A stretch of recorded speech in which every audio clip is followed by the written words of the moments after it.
Hi friends, வணக்கம். Welcome to trending சமையல். Friends, இன்றைக்கி வீடியோவில் நம்மளோட டெய்லி லைஃப்பில் நமக்கு தேவைப்படக்கூடிய நிறைய யூஸ்ஃபுல்லான டிப்ஸ் வந்து ஷேர் பண்ணியிருக்கேன். வீடியோ ரொம்பவே யூஸ்ஃபுல்லாக இருக்கும், ஸ்கிப் பண்ணாமல் பாருங்கள். ஃபர்ஸ்ட் இப்போ என்ன அப்படின்னு சொல்லிட்டு பார்க்கலாம். நம்ம வீட்டில் வந்து இந்த மாதிரி மரக்கட்டில் வந்து வச்சுருப்போம். இந்த கட்டிலில் வந்து பார்த்திங்கன்னா அடிக்கடி இந்த மாதிரி டஸ்ட்டு வந்து பட்டுட்டே இருக்குது அப்படின்னா அதை எப்படி ஈஸியாக க்ளீன் பண்ணுறது அப்படின்னு சொல்லிட்டு தான் பார்க்க போகிறோம். இந்த கட்டிலில் வந்து பார்த்திங்கன்னா ரொம்பவே அழுக்கும் டஸ்ட்டும் வந்து ரொம்ப அதிகமாக பிடிச்சிருக்கு. ஸோ இதை வந்து ஏன் இவ்வளோ நாளாக க்ளீன் பண்ணாமல் வச்சுருக்கீங்க அப்படின்னு நினைப்பீங்க. இது வந்து பார்த்திங்கன்னா எங்கள் வீடு ரோட் ஓரத்துலேயே இருக்கிறதுனால எப்படி தான் தொடச்சி நம்ம க்ளீன் பண்ணி வச்சோம் அப்படின்னாலுமே டஸ்ட்டு வந்து ரெகுலராக பட்டுகிட்டே தான் இருக்கும். அதுவும் நான் ஒரு வாரம் வீட்டிலே இல்லை, ஊருக்கு போயிருந்த டைமில் பார்த்திங்கன்னா ரொம்பவே டஸ்ட் அதிகமாக படர்ந்துருக்கு. அதை தான் நம்ம இன்றைக்கி எப்படி க்ளீன் பண்ண போகிறோம் அப்படின்னு சொல்லிட்டு பார்க்கலாம்.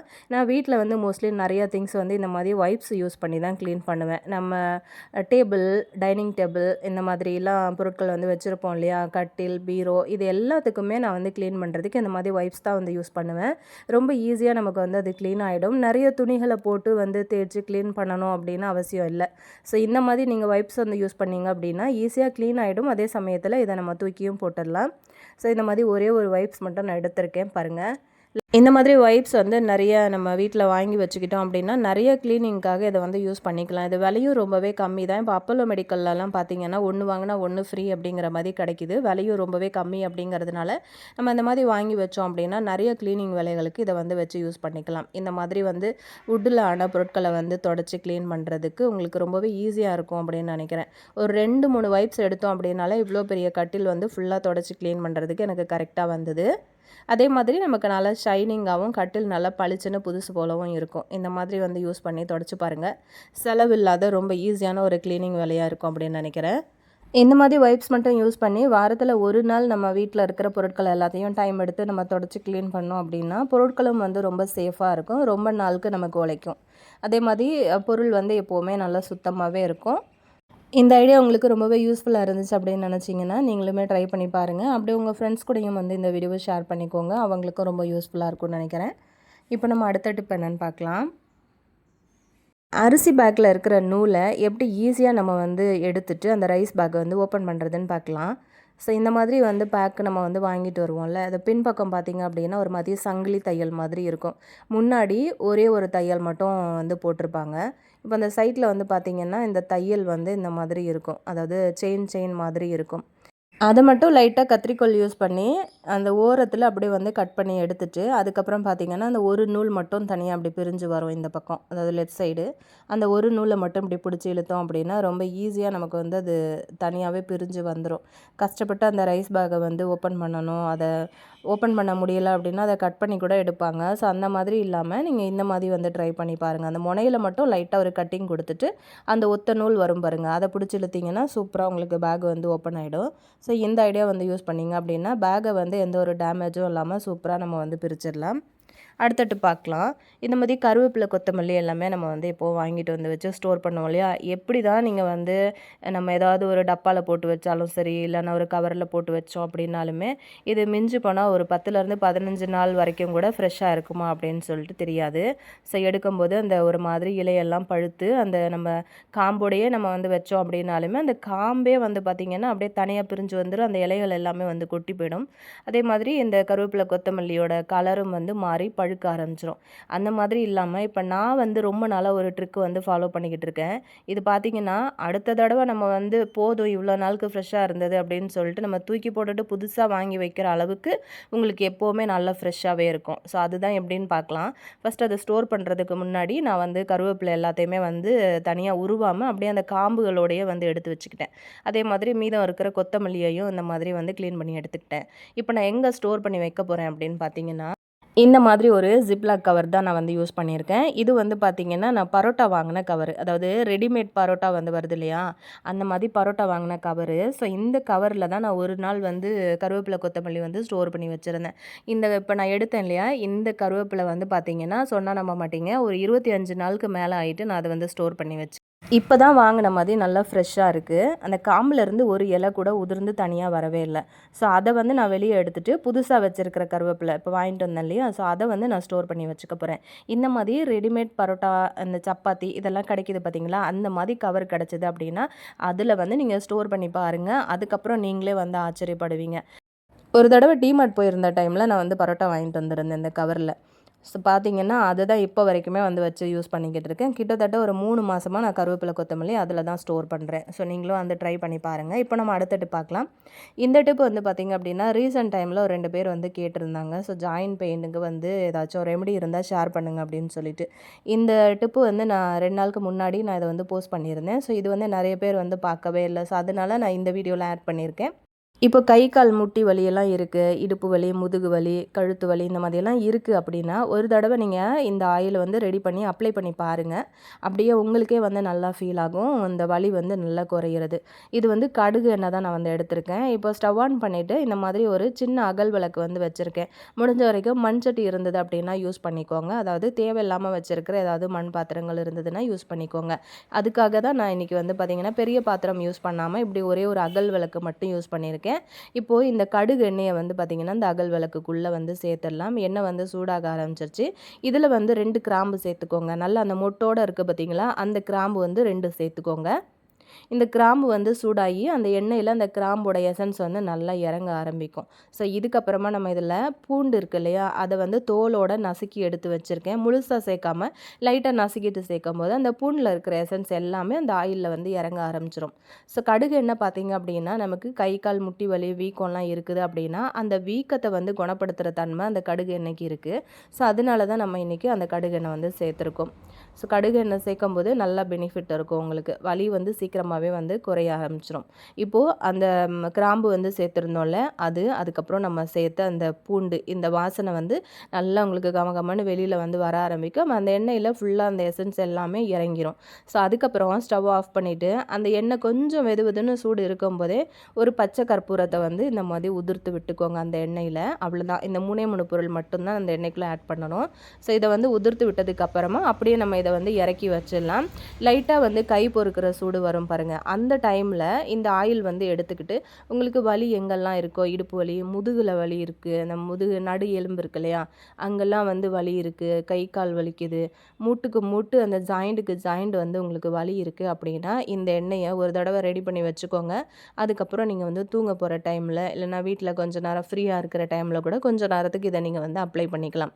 எங்கெல்லாம் வலி இருக்குதுன்னு பார்த்து நீங்கள் மெதுவாக இந்த ஆயில் வந்து வச்சு அப்ளை பண்ணி மசாஜ் பண்ணும்போது வலி வந்து உங்களுக்கு நல்லாவே கண்ட்ரோலுக்குள்ளே வந்துடும். நிறைய பேர் வந்து ஹாஸ்பிட்டலில் காமிச்சு அதுக்காக மெடிசன் வந்து சாப்பிடுவீங்க. மெடிசன் வந்து நீங்கள் உள்ளுக்குள்ளே எடுத்தீங்க அப்படின்னாலுமே வெளிப்பக்கம் இந்த ஆயில் வந்து ரெடி பண்ணி அப்ளை பண்ணி பாருங்கள். அப்பப்போ வந்து உங்களுக்கு இது ரெடி பண்ண முடியலை அப்படின்னா கொஞ்சம் பல்கான குவான்டிட்டியில் முன்னாடியே வந்து நீங்கள் ரெடி பண்ணி எடுத்து வச்சுக்கோங்க. அதுக்கப்புறமா நீங்கள் அப்ளை பண்ண போகிற நேரத்தில் மட்டும் சும்மா ஒரு ஸ்பூன் இல்லை 2 ஸ்பூன் அளவுக்கு ஆயில் எடுத்து லேசாக வந்து எண்ணெயில் சூடு காமிச்சிக்கோங்க.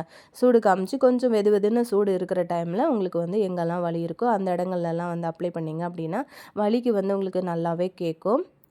வாரத்தில் ஒரு 4 நாள் 5 நாளுக்கு நீங்கள் இதை வந்து தொடர்ந்து செஞ்சுட்டே வந்தீங்க அப்படின்னா உங்களுக்கு நல்லாவே இந்த வலி வந்து குறைய ஆரம்பிக்கிறது நல்லாவே உங்களால் ஃபீல் பண்ண முடியும். கண்டிப்பாக ட்ரை பண்ணி பாருங்கள். இந்த பொருட்கள் எல்லாமே வந்து ரொம்பவே ஈஸியாக கிடைக்கக்கூடிய பொருட்கள் தான். இந்த கடுகு எண்ணெய் மட்டும் நீங்கள் நாட்டு மருந்து கடைகளில் வந்து கேட்டிங்கன்னா உங்களுக்கு கண்டிப்பாக கிடைக்கும். ஸோ அதோட ப்ரைஸும் வந்து பார்த்திங்கன்னா ரொம்ப விலையெல்லாம் கிடையாது. ரூ. 50 ரூ.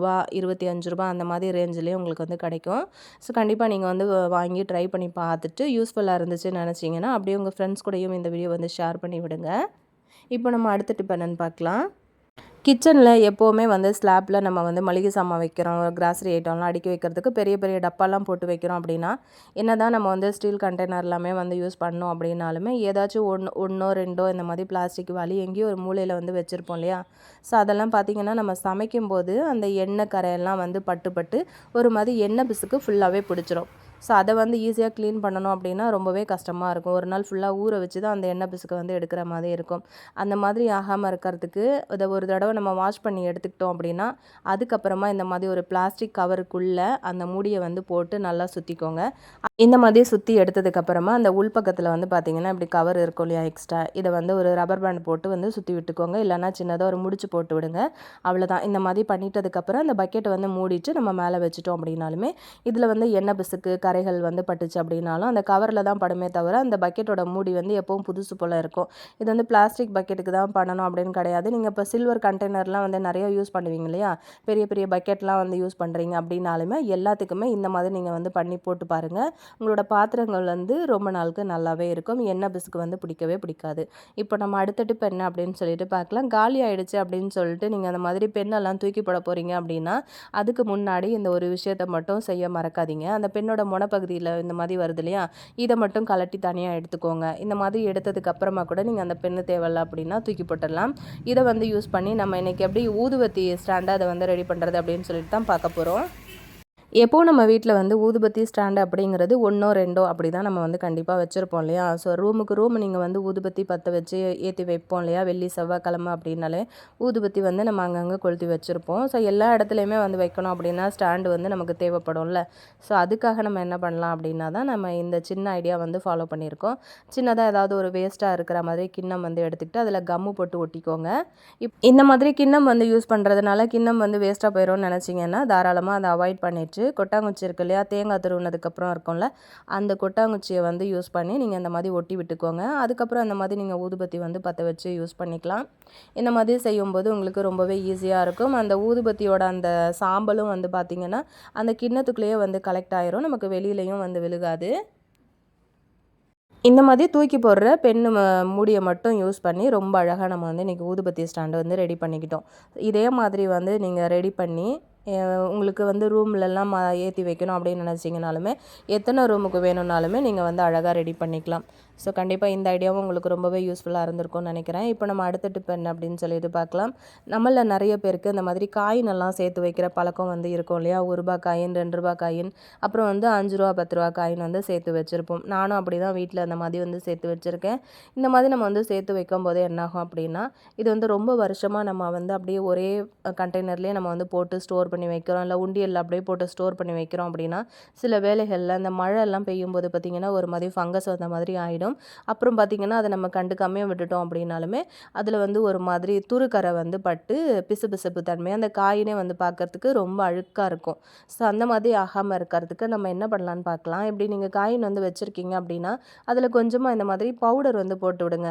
வீட்டில் வச்சுருக்கிற எந்த பிராண்டு பவுடராக இருந்தாலுமே அந்த காயினுக்கு மேலே வந்து கொஞ்சமாக அப்படியே ஸ்ப்ரெட் பண்ணிவிட்டு எல்லா காயின்லேயும் அந்த பவுடர் வந்து கலக்கிற மாதிரி நீங்கள் வந்து இப்படி கலந்து விட்டுட்டீங்க அப்படின்னா எந்த மாதிரியான பிசுபிசுப்பு கரையோ இல்லை அந்த காயினில் துருப்பிடிக்கிற மாதிரியோ எதுவுமே உங்களுக்கு ஆகாது. காயின் வந்து எப்போவும் நல்லா புதுசாகவே இருக்கும். ஸோ இந்த மாதிரி வந்து நம்ம செஞ்சுட்டோம் அப்படின்னா காயின் வந்து எப்போ எடுக்கும்போது நமக்கு அது வந்து ஃப்ரெஷ்ஷாக நல்லா புதுசு போல் இருக்கும். அந்த துருக்கரையெல்லாம் பிடிக்காமல் நல்லாவே இருக்கும். ஸோ இந்த ஐடியாவும் உங்களுக்கு யூஸ்ஃபுல்லாக இருந்திருக்கும்னு நினைக்கிறேன். யூஸ்ஃபுல்லாக இருந்துச்சுன்னு நினச்சிங்கன்னா மறக்காமல் நீங்களுமே ட்ரை பண்ணி பாருங்கள். அப்படி உங்கள் ஃப்ரெண்ட்ஸ் கூடயும் வந்து ஷேர் பண்ணிக்கோங்க. நம்ம இப்போ அடுத்த டிப் பார்க்கலாம். சப்பாத்திக்கு மாவு பிசையும் போது நம்ம கைப்படாமல் எப்படி ஈஸியாக ஒரே ஒரு ஸ்பூன் மட்டும் வச்சு நம்ம மாவு பிசைகிறது அப்படின்னு சொல்லிட்டு பார்க்கலாம். இந்த மாதிரி ஒரு பாத்திரம் வந்து எடுத்துக்கோங்க. இப்போ 1 கப்பு மாவுக்கு 1/2 கப் அளவுக்கு தண்ணி வந்து சேர்த்துருக்கேன். இப்போ அந்த தண்ணியில் கொஞ்சமாக உப்பு சேர்த்துக்கிட்டு ஒரு 2, 3 ட்ராப் அளவுக்கு ஆயில் வந்து சேர்த்துக்கோங்க. ஆயில் சேர்த்ததுக்கப்புறமா ஒரு ஸ்பூன் வச்சு அந்த தண்ணியில் அந்த உப்பை வந்து நல்லா கலந்து விட்டுருங்க ஃபஸ்ட்டு.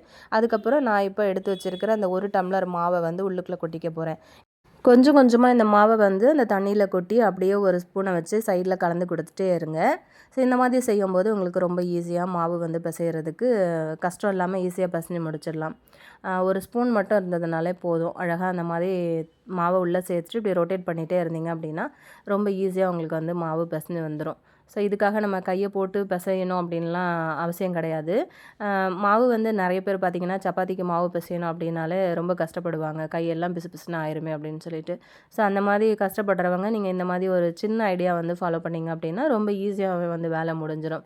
ஸோ ஃபைனலாக மாவு பிசைஞ்சு எடுத்துட்டேன். லைட்டாக கையில் வந்து ஆயில் அப்ளை பண்ணிக்கிட்டு இந்த மாதிரி ஃபுல்லாக பிசைச்சிட்டோம் அப்படின்னா கையிலையுமே ஒட்டல, பவுல்லையுமே ஒட்டல, மாவு ரொம்ப சாஃப்டாக பிசைஞ்சு எடுத்துட்டோம். நீங்களும் ட்ரை பண்ணி பாருங்கள். நெக்ஸ்ட் ஒரு வீடியோவில் உங்களை மீட் பண்ணுறேன் ஃப்ரெண்ட்ஸ்.